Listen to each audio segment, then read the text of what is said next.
Bueno, muchas gracias por invitarme a analizar este trabajo. Creo que es un buen trabajo con un objetivo muy específico, que es describir los cambios en los plexos vasculares. Y de acuerdo al trabajo en extenso que me hicieron llegar antes, difiero un poco contigo en que al ser un estudio descriptivo no requiere una hipótesis. Me parece que en eso tenemos que reevaluar lo que significa este apartado.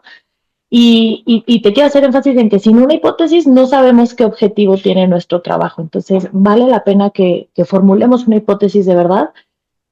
Y tal vez en esta hipótesis hubiera valido la pena tener en mente que es un estudio que, como tú bien dices, no se ha hecho antes en esta enfermedad, probablemente porque los plexos o sea, de la vasculatura retiniana no necesariamente tienen que ver con la fisiopatología.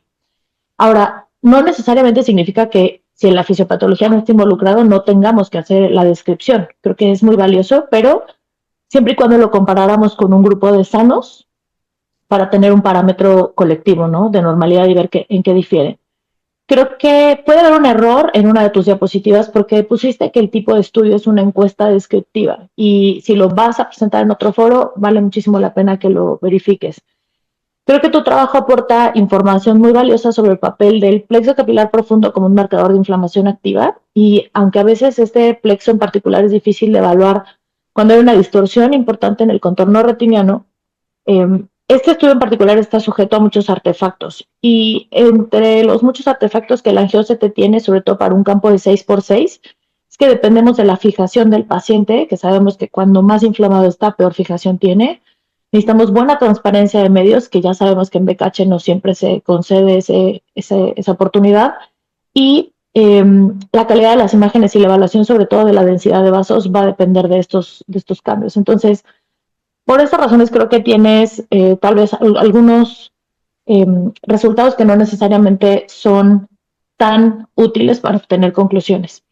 A pesar de ser una corte relativamente pequeña, creo que el que lo hayas hecho transversal da un panorama útil.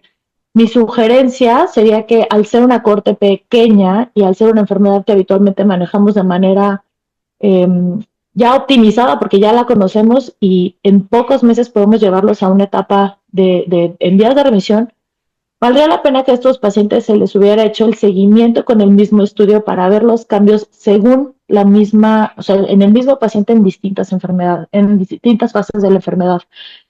Eh, Usar cada paciente como su propio control o cada ojo como su propio control, creo que te hubiera dado información muy valiosa.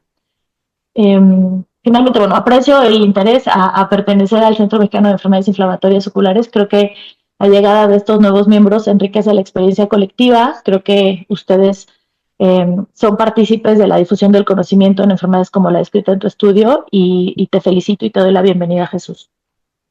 Gracias. Muchas gracias.